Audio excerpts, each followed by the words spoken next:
할렐루야, 반갑습니다. 그동안 잘 지내셨습니까? 제가 한번 우리 시민교회 식구들에게 제대로 한번 인사를 올리고 싶습니다.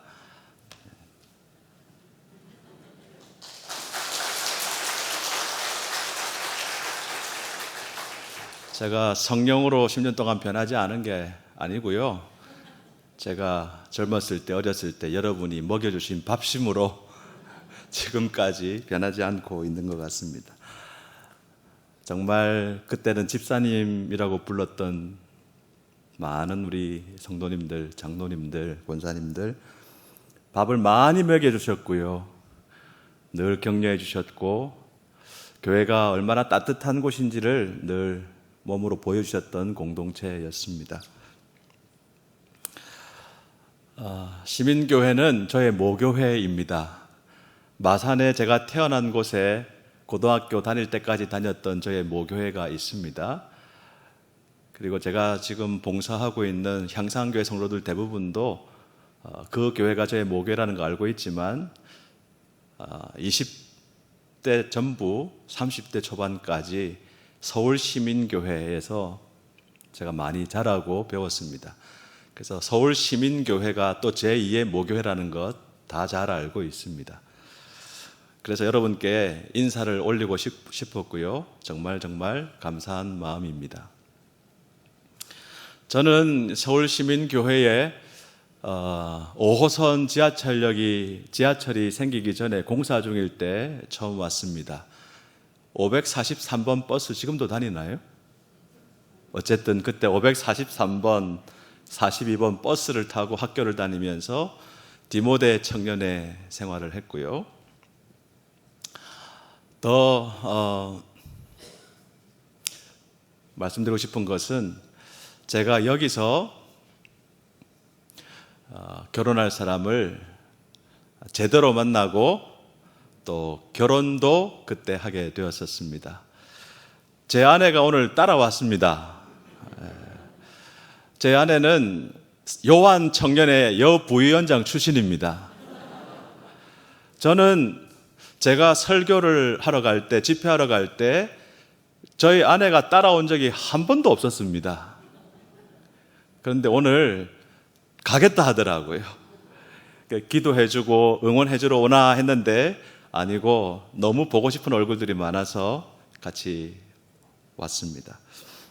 어쨌든 우리 서울시민교회가 이런 출신 교역자들 또 여기서 배출해낸 하나님의 종들을 부르셔서 함께 한 번 더 사랑을 쏟아주시는 이 은혜 잊지 않고 기억하겠습니다. 그리고 여러분께서 오늘 말씀으로 저와 함께 교제하시고 삼위 하나님과 교제하시고 또 시민교회를 위해서 기도하실 때 향상교회를 위해서도 기도해 주시면 감사하겠습니다. 다윗은 이스라엘 역사상 최고로 존경받는 왕이었습니다. 그런데 원래 다윗은 자기 아버지한테도 인정을 받지 못했던 별 볼 일 없는 존재였습니다. 선지자 사무엘이 하나님의 명을 받들어 이세 아들들 중에서 기름을 부어 왕을 세우고자 했습니다. 아버지 이세는 막내 다윗만 제외하고 나머지 7명의 형들을 기름 부음 받을 후보로 준비시켰습니다. 아버지조차도 다윗을 인정하지 않았던 것이죠. 아버지는 막내 다윗에게 양떼를 맡겼습니다. 그런데 하나님께서는 양떼를 돌보는 다윗이 마음에 들었습니다. 위로 7명의 형들은 아버지 눈에는 들었는지 모르나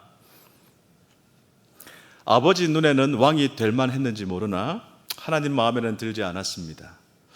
하나님 마음에 합한 사람은 막내 다윗이었습니다. 하나님께서는 다윗의 뭐가 그렇게 마음에 드셨을까요? 다윗의 어떤 점이 좋았길래 그 많은 사람들 중에 오직 한 사람 다윗에게 기름을 부어서 왕으로 세우셨을까요? 역대상 17장 7절에 보면 이 질문에 대한 답이 될 만한 한 가지 요소를 발견할 수 있습니다. 또한 내 종 다윗에게 이처럼 말하라. 만군의 여호와께서 이처럼 말씀하시기를 내가 너를 목장 곧 양떼를 따라다니던 데에서 데려다가 내 백성 이스라엘의 주권자로 삼았다. 여러분, 하나님께서 다윗을 왕으로 선택하실 때 다윗은 뭘 하고 있었습니까? 양떼를 따라다니고 있었습니다. 아무도 지켜보는 이 없는 광야에서 양 한 마리 한 마리와 씨름하고 있었습니다. 오늘 우리가 읽었던 본문 시편 78편 70절 71절을 보면 하나님께서 다윗을 왕으로 선택하실 때 특별히 무엇을 주목하셨는가 하는 것을 엿보게 됩니다. 70절 보십시오. 또 그의 종 다윗을 택하시되 양의 우리에서 취하시며 전양을 지키는 중에서 그들을 이끌어내사 그의 백성인 야곱 그의 소유인 이스라엘을 기르게 하셨다. 하나님께서는 다윗이 목자로서 양들을 어떻게 대하는지를 주목하셨습니다. 양 한 마리에게 얼마나 마음을 쓰는지, 양 한 마리를 얼마나 최선을 다해서 돌보는지 지켜보셨습니다. 마음에 결정하셨습니다. 다윗이야말로 내 마음에 합한 사람이다. 내 마음에 쏙 든다. 내가 다윗을 불러서 이스라엘의 왕으로 삼아야 되겠다. 이어서 72절을 다 같이 읽어보겠습니다.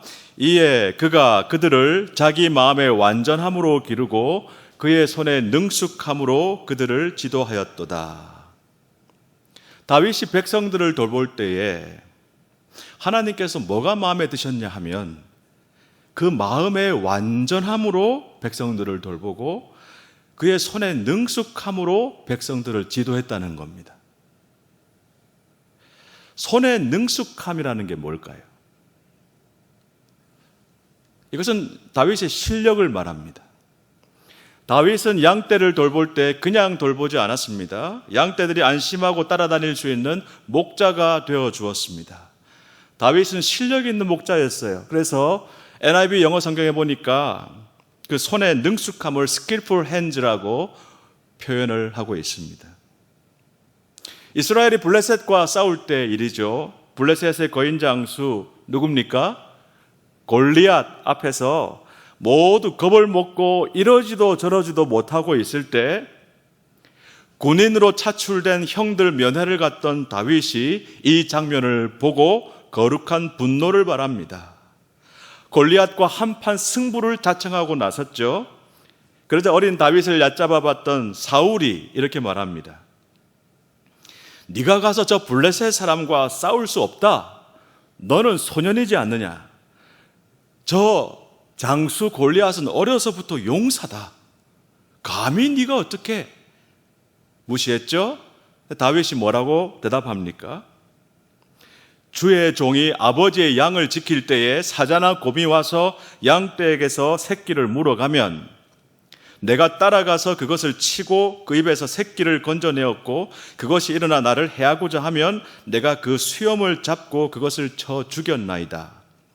주의 종이 사자와 곰도 쳤은즉 살아계시는 하나님의 군대를 모욕한 이 할례받지 않은 블레셋 사람이니까 그가 그 짐승의 하나와 같이 되리이다.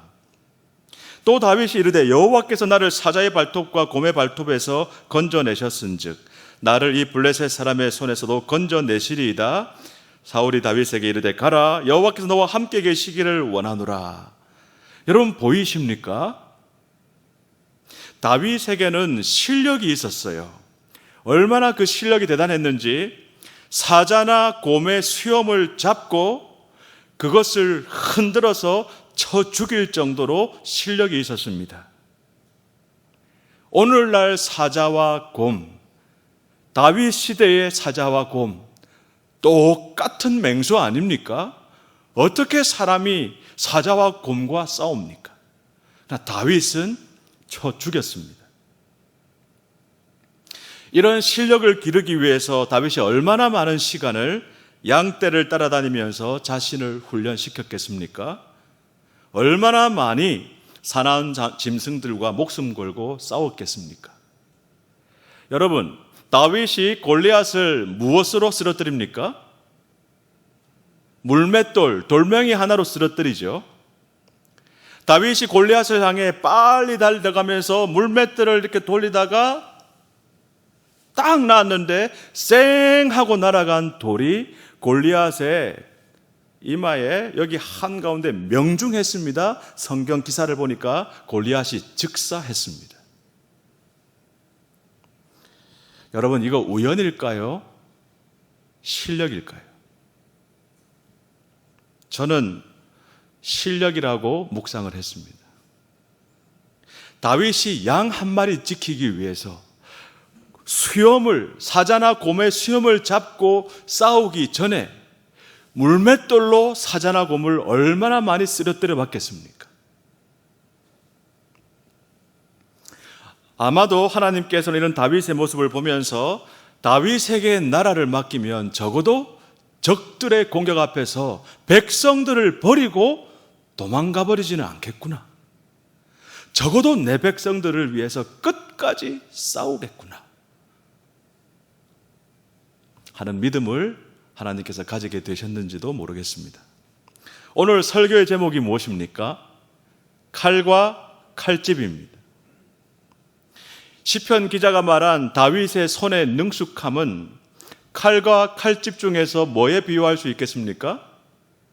칼에 비유할 수 있습니다. 고대 전쟁에서는 칼이 대표적인 무기입니다.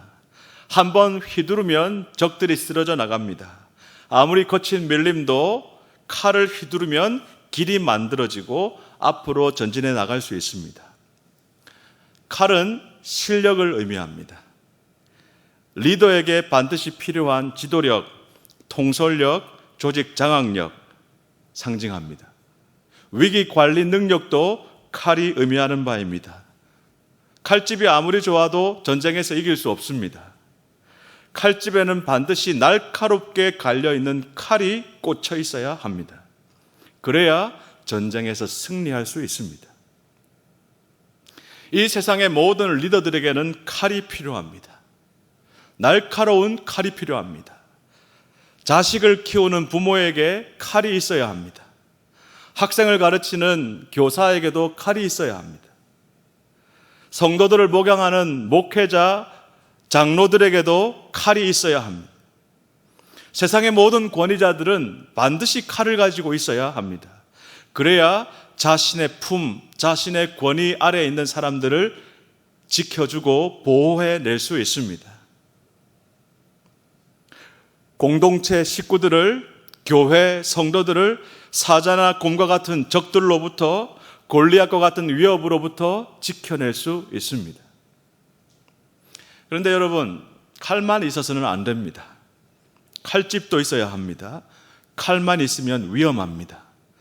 칼집 없이 칼만 가지고 다니면 언제 날카로운 칼날에 베일지 모릅니다. 자기도 상하게 하고 다른 사람도 무심결에 다치게 할 수 있습니다. 칼은 칼집과 함께 있어야 안전합니다. 그래야 진정한 실력이 될 수 있습니다. 다윗은 칼만 있었던 것이 아니라 칼집도 가지고 있었습니다. 칼을 안전하게 보호하는 칼집을 72절에서 뭐라고 표현합니까? 이에 그가 그들을 무엇으로 기르고? 자기 마음의 완전함으로 기르고. 바로 마음의 완전함입니다. 마음의 완전함이라고 하는 것은 잘 다듬어지고 성숙한 인격과 성품을 말합니다. 겸손입니다. 온유함입니다. 오래 참는 것입니다. 사랑입니다. 다른 사람의 허물과 잘못도 못 본 척 해주고 용납해 주는 것입니다. 섬김입니다. 아마도 다윗은 지독하게 말 안 듣는 양 한 마리도 포기하지 않고 끝까지 따라다니며 돌보았을 겁니다. 그러면서 겸손과 온유함과 오래 참음과 사랑의 성품을 길렀을 것입니다. 저는 다윗의 이러한 모습들을 묵상하면서 갈라디아서 5장 22절 23절에 나오는 성령의 열매가 떠올랐습니다. 뭡니까? 오직 성령의 열매는 다 같이 읽어볼까요? 사랑과 희락과 화평과 오래 참음과 자비와 양선과 충성과 온유와 절제니 이 같은 것을 금지할 법이 없느니라. 마음의 완전함에서 나오는 열매들이죠. 다윗은 원수를 원수로 갚지 않았습니다. 사울이 자신을 죽이려고 창을 2번씩이나 날렸습니다. 재빨리 피했던 다윗은 자기 뒤에 벽에 박혀있는 창을 뽑아서 사울을 향해 되던질 수 있었을 것입니다. 다윗이 만약 사울을 향해서 창을 되던졌다면 물맷돌 하나로 골리앗을 즉사시켰던 실력으로 사울의 심장을 꿰뚫었을 것입니다. 2번 던질 필요도 없었겠죠. 그러나 다윗은 창을 뽑아서 되던지지 않았습니다. 다윗은 사울을 몇 번이나 더 죽일 기회가 있었습니다. 그렇게 하지 않았습니다. 엔게디 광야의 어느 한 굴에서는 사울의 옷자락만 가만히 베고는 목숨을 살려주었습니다. 다윗을 따르는 자들이 오늘이야말로 저 원수 사울을 처단할 수 있는 기회입니다. 주여 말씀만 하시옵소서. 그렇지만 다윗은 어떻게 했죠? 살려주었습니다. 옷자락만 베고 살려주었죠. 나중에 이 사실을 깨달은 사울이 고백하는 말 기억하십니까? 사울이 다윗 앞에서 울면서 고백합니다. 내 아들 다윗아, 이것이 너의 목소리냐 하고 소리를 높여 울며 다윗에게 이르되, 같이 읽습니다. 나는 너를 학대하되 너는 나를 선대하니 너는 나보다 의롭도다. 나는 너를 학대하되 너는 나를 선대하니 너는 나보다 의롭도다. 너가 나 선대한 것을 오늘 나타냈나니 여호와께서 나를 내 손에 넘기셨으나 네가 나를 죽이지 아니하였구나. 저는 이 17절 말씀, 사울이 다윗을 향해 울면서 고백하는 이 말 속에 나는 너를 학대하되 너는 나를 선대하니 너는 나보다 의롭도다, 이 말에 다윗의 성품과 인격의 핵심이 그대로 녹아 있다고 생각합니다. 악을 악으로 갚지 않고 선으로 악을 이기려는 다윗의 성품은 하나님을 경외하는 믿음이 없었다면, 만군의 여호와 주 하나님을 향한 마음이 없었다면 설명이 되지 않았을 것입니다. 이것이 바로 integrity of heart라고 번역되어 있는 마음의 완전함입니다. 사랑하는 우리 시민가족 여러분, 다윗의 실력은 다윗의 인격과 성품 안에서 빛을 더욱 발했습니다. 사자와 곰에게서 자기 양들을 지켜내고 살려내는 실력, 하나님을 모독하는 세상 나라의 거인 골리앗을 물맷돌 한 방으로 쓰러뜨리는 실력, 그 날카로운 칼이 원수를 용납하고 용서하고 품어주는 온유하고 겸손한 칼집에 꽂혀 있었기 때문에 다윗은 나라를 다스리는 사람이 될 수 있었습니다. 백성들을 하나님의 은혜가 풍성한 푸른 풀밭 쉴만한 물가로 항상 인도해내는 이스라엘의 참된 목자가 될 수 있었습니다. 마음의 완전함이라고 하는 칼집에 안전하게 꽂혀 있는 손의 능숙함이라고 하는 칼, 다윗이 들고 있었던 이 칼과 칼집에 하나님은 나라를 맡기셨습니다.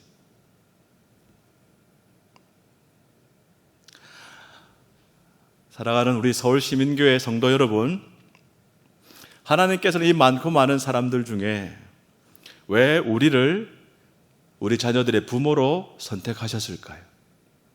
지금 여러분의 아들, 딸, 또 그 품에서 태어난 손자, 손녀들 한번 떠올려 보세요. 왜 우리가 부모가 되었을까요?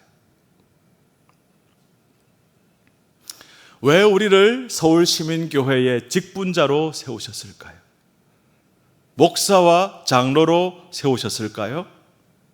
교사로 세우셨을까요?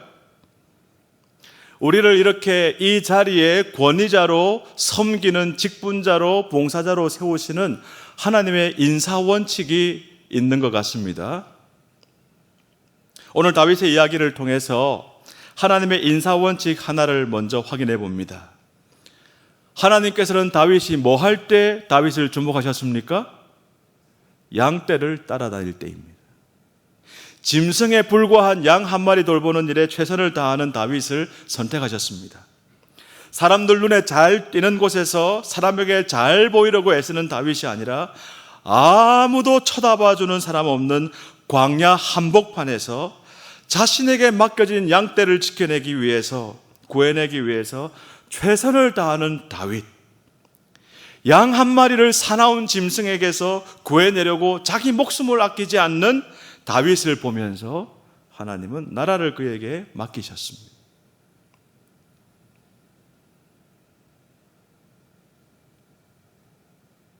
하나님의 인사 원칙을 기억합시다.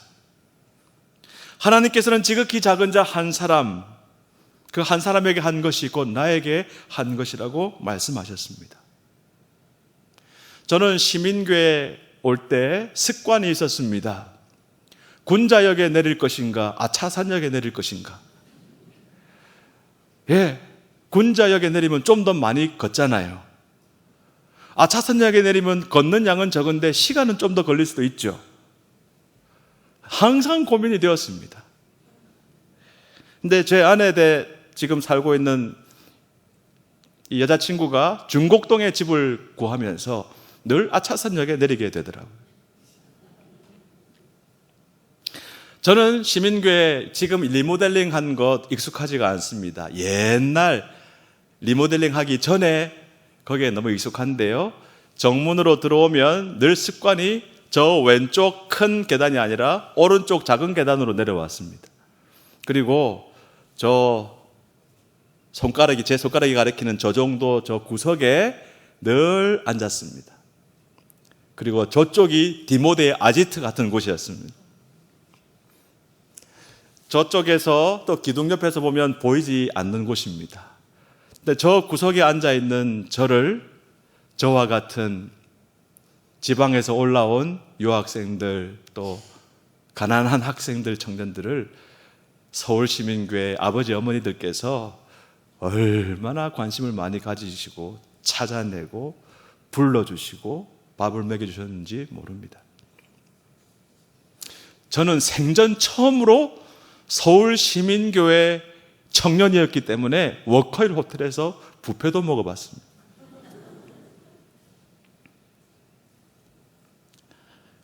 하나님께서도 그런데요, 여러분께서도 그렇게 하시듯이 하나님께서도 저 구석에 있는 한 사람을 주목하십니다. 아무도 보는 사람 없지만 작은 한 영혼에게 최선을 다하는 한 사람을 눈여겨보고 계십니다.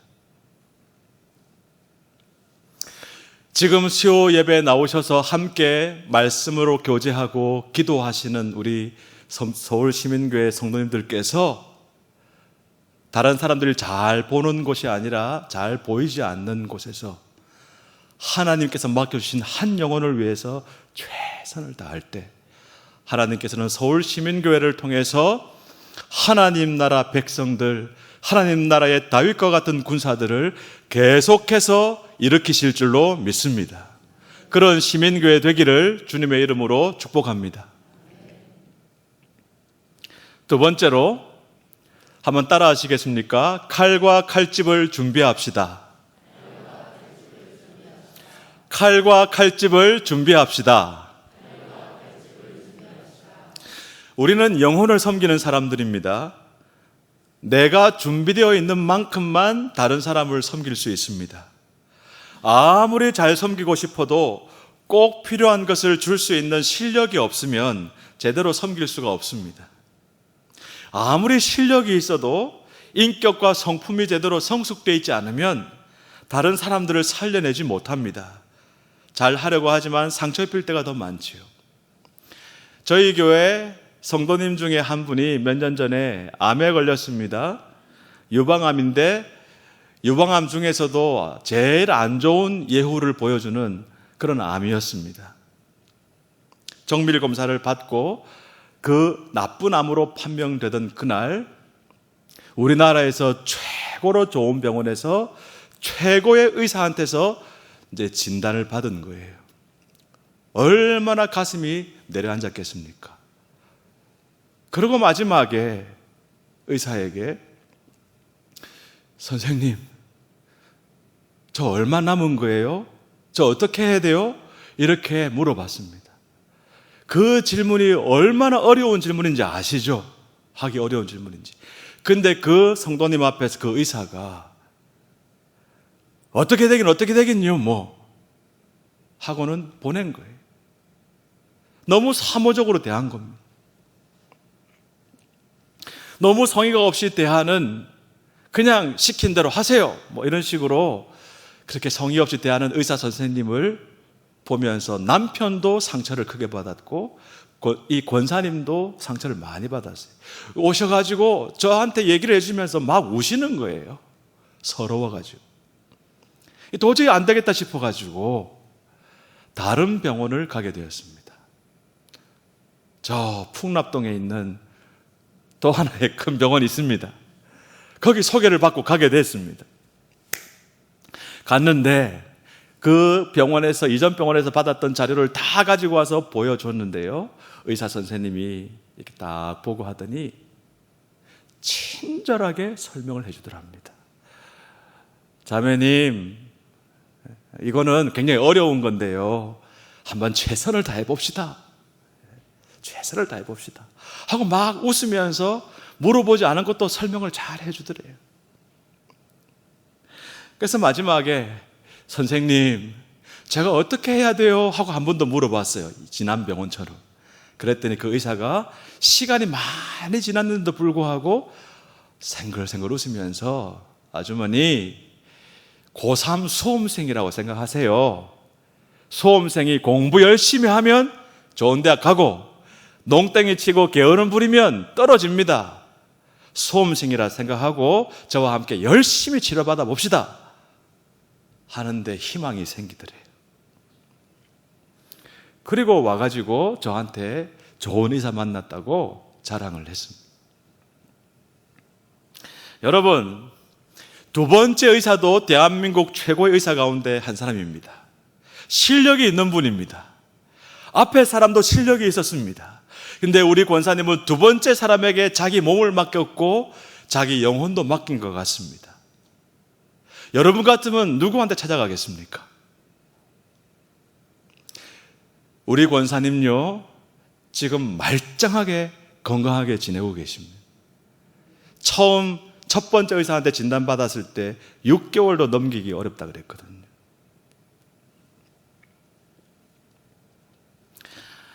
실력이 있는데 그 실력을 잘 보듬고 있는 칼집이 준비된 사람은 사람을 살려냅니다.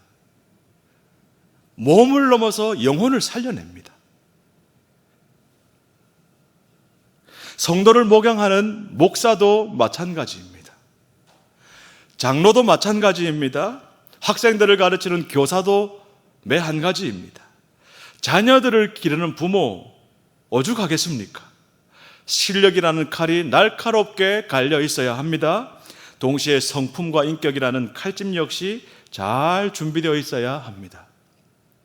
실력이라는 칼이 성품과 인격이라는 칼집에 안전하게 꽂혀 있을 때 우리는 더 좋은 목회자, 더 좋은 장로, 더 좋은 집사, 권사, 교사, 부모가 될 수 있고 더 좋은 공동체가 될 수 있다고 믿습니다. 여러분 중에 스스로 남들보다 좀 더 실력이 있다 하고 속으로 생각하시는 분들 계시죠? 그런 분들에게 권면드립니다. 칼은 칼집에 꽂혀 있어야 제때 휘두를 수 있습니다. 그렇지 않고 날카로운 칼이 그대로 노출되어 있으면 언젠가는 가장 가까이 있는, 가장 사랑하는 사람에게 상처를 입힙니다. 조심하셔야 합니다. 여러분 중에 스스로 남들보다 성품과 인격은 좀 더 훌륭하다라고 생각하는 분들 계시면 권면드립니다. 칼집만으로는 나무는커녕 풀 한 포기도 제대로 벨 수 없습니다. 칼집에서 뽑아서 휘두를 수 있는 칼이 있어야 합니다. 그래야 필요할 때 제대로 싸울 수 있고 문제를 해결할 수 있습니다. 그래야 무엇보다도 우리 가족을 지켜낼 수 있고 우리 서울 시민교회를 지켜낼 수 있습니다. 오늘 말씀을 통해서 각자 자신을 돌아보면 좋겠습니다. 나에게는 칼과 칼집 중에 뭐가 좀 더 다듬어지고 준비되어야 할까? 정직하게 살펴보고 부족한 점이 깨달아질 때 그것을 보완하기 위해서 애쓰는 공동체. 그래서 정말 이 서울 지역에 하나님 나라 세우는 에이스 교회, 자랑스러운 시민교회 되면 좋겠습니다. 마지막 세 번째로 따라 하시겠습니까? 한 사람이 천하보다 귀합니다. 하나님께서는 한 영혼을 구원하시기 위해서 독생자 예수 그리스도를 희생시키셨습니다. 죽은 영혼, 잃어버린 한 영혼을 찾아 구원해내는 것이 예수님의 목숨을 대가로 지불할 만큼 가치가 있었기 때문입니다. 우리도 잊지 말아야 하겠습니다. 한 사람의 영혼은 눈에 보이지 않는 저 구석에 앉아있는 작은 한 사람의 영혼은 우주를 바꾸어도 그만한 가치가 있는 것입니다. 하나님께서는 바로 그 한 영혼을 구원하시기 위해서, 살려내기 위해서 서울 시민교회를 주목하고 계신지도 모르겠습니다. 저는 지난 주간에 총회 자리에 있었고 권오은 목사님께서 총회장으로 당선되실 때 누구보다도 크게 박수를 쳤던 사람 중에 하나고요. 우리 박용태 장로님 지휘하시는 우리 시민교회 가족들 찬양하는 모습 보면서 제가 얼마나 마음이 설렜는지 몰라요. 내가 알고 있는 분이 계신가 하고 한 사람 한 사람 쳐다보면서 정말 고마웠고 감사했습니다. 그렇게 살펴봤던 것처럼 하나님께서도 한 영혼을 구원하시기 위해서 지금 여러분 한 사람 한 사람을 주목하고 계십니다. 찾고 계시다고 믿습니다. 그래서 그 하나님의 마음을 잘 아시고 칼과 칼집을 동시에 잘 준비합시다. 네, 말만 들으면 그럴싸한데 힘들죠. 얼마나 힘이 듭니까? 그럴 때 십자가를 바라보십시다. 한 영혼을 구원하시기 위해서, 아니 나를 구원하시기 위해서 십자가의 고난과 부끄러움을 아낌없이 담당하신 우리 주 예수 그리스도를 바라볼 때 그래도 내가 인내하면서 칼과 칼집을 준비해야지 힘이 생기게 될 줄 믿습니다. 저는 향상교회 부교육자로 있으면서 많은 훈련을 받고 많이 배웠습니다. 그리고 향상교회에 있으면서 풀타임 사역자로 6년을 심우했을 때 교회 당회로부터 큰 선물을 받았습니다. 6개월 안식월을 선물 받았습니다. 아니죠. 1년 안식년을 선물 받았습니다. 6개월입니다. 6개월. 담임이 되고 난 뒤 1년이고 받아서 저희 가족과 함께 DTS라는 훈련을 가게 되었습니다. 한참 열심히 달려가다가 아이들 커가는 모습도 제대로 못 봤는데 6개월 동안 가족과 함께 있으면서 우리 아이들이 초등학교 입학하기도 전에 너무 귀한 시간을 가졌습니다. 3개월 열방대학이라는 곳에서 렉처 훈련을 받았습니다. 제자 훈련을 받았고요. 나머지 2개월 동안 아울리치를 갔습니다. 우리 동기들이 3개 팀으로 나뉘어져서 가게 되었습니다. 그때 열방대학 DTS 팀에 김철봉 목사님도 동기로 같이 했습니다. 얼마나 감사했는지 모릅니다. 어쨌든 김철봉 목사님은 인도 팀이었고 저는 베트남 캄보디아 팀, 그래서 나뉘어졌는데요. 한 달 여행을 잘 하고 왔습니다. 그리고 경기도 파주 위쪽 지방에 한 달 국내 아울리치를 할 때 일입니다. 저는 강의 들을 때 아울리치 가서 팀이 깨진다, 사단이 난다, 조심해라 하는 얘기를 많이 들었습니다. 설마 우리 팀에서 그런 일이 있을까 싶었습니다. 그날 아침에 생생하게 기억합니다. 오늘은 어느 지역으로 가서 하나님의 말씀을 전할까요? 하고 중보기도하는 시간을 매일 가졌는데요. 그 1시간 중보기도하는 시간에 싸움이 벌어졌습니다. 여러분, 기도하다가 싸워봤습니까? 기도 열심히 하고 하나님의 음성을 듣는 중에 대판 싸움이 났는데요. 우리 팀의 제일 나이 많은 팀원이 한 교회에, 서울의 한 교회에 은퇴하신 장로님이었어요. 그리고 군대에서 아마 대령인가 예편하신, 평생 나라를 위해 헌신하셨던 분이에요. 우리 팀의 제일 막내는 세 아이의 엄마였습니다. 남편은 두고 아이만 데리고 참여했는데요. 목사님 딸이었습니다. 33살로 기억합니다. 근데 이 중보기도 하다가 이 33살 막내 자매님과 70이 다 돼 가시는 장로님이 붙었습니다. 서로 하나님의 뜻이다 하면서 싸웠습니다.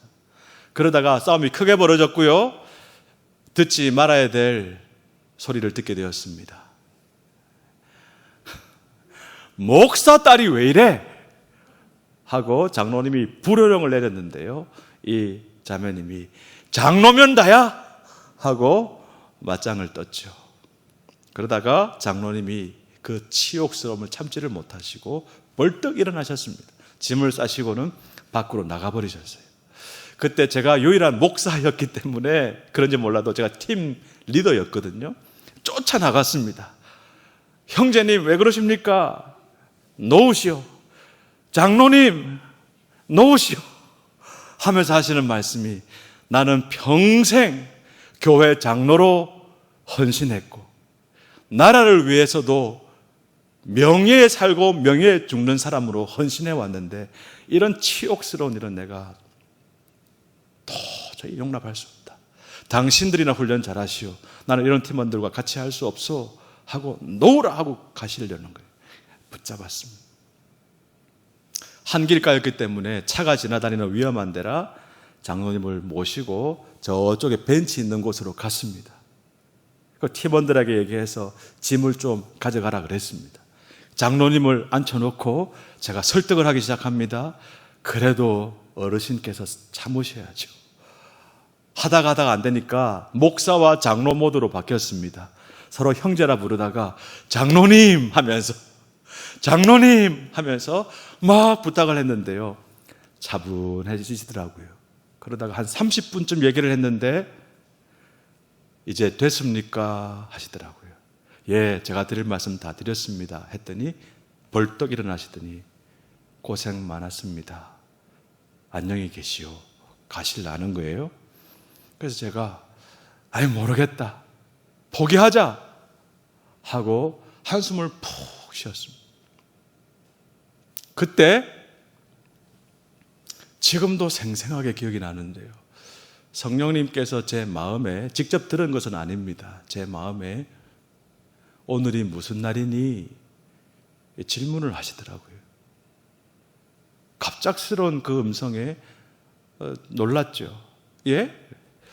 오늘이 무슨 날이니?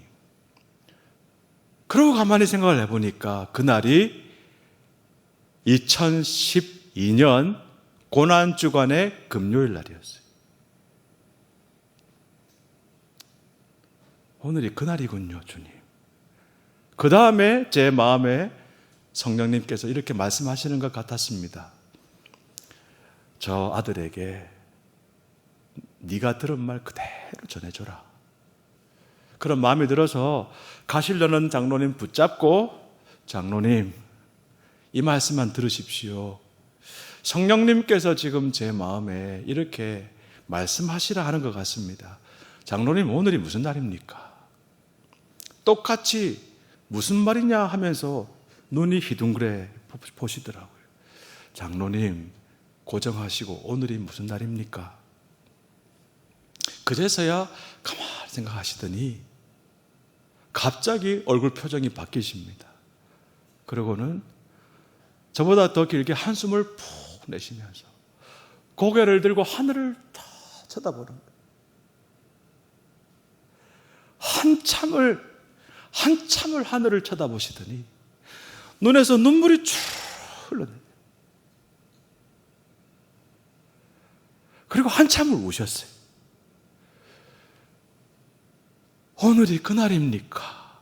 하시면서. 그러고는 고개를 내리시고 저를 보시더니 갑시다.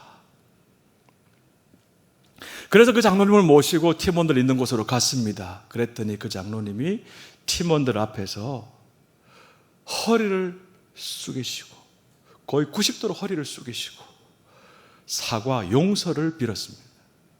이 늙은이가 너무너무 부끄럽다고, 주책을 부려서 미안하다고, 한 번만 용서해달라고. 그래서 우리 팀원들이 살아날 수가 있었습니다. 우리 베트남 캄보디아 팀이 다 수료할 수가 있었습니다. 사랑하는 여러분, 칼과 칼집을 동시에 준비하는 일은 참 어려운 일입니다. 아마도 여기 계신 분들은 대부분 교회에서 섬김과 봉사의 자리에 계실 것입니다. 그리고 일주일 동안 살아가는 여러분 삶의 현장에서도 그리스도의 사랑으로 섬기기 위해서 노력하고 계실 것입니다. 그렇죠? 칼과 칼집을 동시에 준비하는 일이 너무너무 어렵습니다. 그냥 성질 같아서는 막 그냥 칼을 뽑아가지고 휘두르고 싶을 때가 많죠. 그럴 때 앞으로는 1분만 꼭 참으십시오. 그리고 여러분도 고개를 들어서 십자가를 바라보시기 바랍니다. 십자가에 달리신 그리스도께서 나를 위해서 무엇을 하셨는지를 묵상해 보십시오. 그래도 화가 안 풀리고 칼을 꼽지 못할 것 같으면 1분만 더 참으십시오. 그래도 안 될 것 같으면 3-4번이라고 한 번만 더 하늘을 올려다보시고 십자가의 그리스도를 바라보시기 바랍니다. 그러면 분명히 여러분을 향해서 여러분에게 지그시 눈길을 베푸시면서 고개를 끄덕끄덕하고 계시는 예수 그리스도의 얼굴이 보일 것입니다. 그러면 할 수 있지 않겠습니까? 말씀을 맺습니다. 사랑하는, 그리고 너무나 그리웠던, 또 앞으로 또 언제 이런 기회가 될지 모르지만 계속 그리워할 우리 서울시민교회 성도 여러분, 가족 여러분, 성부 하나님께서 우리 모두를 부르셨습니다. 구원해 주셨습니다. 성자 예수님께서 먼저 구원받은 저와 여러분들을 다른 영혼을 구원하고 섬기는 사명의 자리로 보내셨습니다. 성령 하나님께서는 칼과 칼집을 가지고 사명의 길을 뚜벅뚜벅 걸어가는 저와 여러분을 내버려 두지 않으시고 항상 함께 해주고 계십니다. 믿으시기 바랍니다. 성부 하나님의 부르심, 성자 예수님의 보내심, 성령 하나님의 함께 하시는 은혜가 오늘 말씀 축제에 오신 시민 가족 모두에게 영원토록 주님 나라 갈 때까지 평생도록 함께 해주시기를 주님의 이름으로 축복합니다. 그 손의 능숙함으로, 그 마음의 완전함으로 다윗과 같은 하나님의 사람들을 대를 이어서 계속해서 배출해내는 믿음의 명문가 우리 서울시민교회 되시기를 주님의 이름으로 축복합니다.